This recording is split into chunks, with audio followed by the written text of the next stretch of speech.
జయశంకర్ భూపాలపల్లిలో రోజు రోజుకు యాక్సిడెంట్ సంఖ్య పెరుగుతుంది. వాహనాల రద్దీతో పాటు జయశంకర్ భూపాలపల్లి పట్టణంలోని వీధి కుక్కల సంఖ్య కూడా ఎక్కువ అవుతుంది.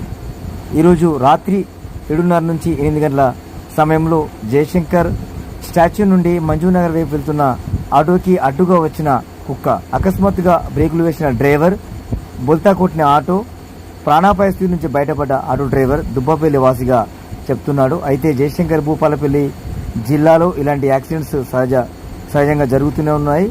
రోడ్డు సరిగా లేకపోవడం, వీధి కుక్క సంఖ్య ఎక్కువ కావడం మరియు రోజు రోజుకు పెరుగుతున్న రద్దీ కారణంగా జయశంకర్ భూపాలపల్లిలో విపరీత యాక్సిడెంట్ జరుగుతున్నప్పటికీ అధికారుల నిర్లక్ష్యం కూడా దీనికి కారణమంటున్నారు జయశంకర్ జిల్లా వాసులు. పెరిగిపోతున్న వీధి కుక్కలు మరియు రోడ్డును మరమ్మతు చేయాల్సిన విషయంలో అశ్రద్ధ వహిస్తున్నట్టు ప్రజలు చెప్తున్నారు. జయశంకర్ భూపాలపల్లిలో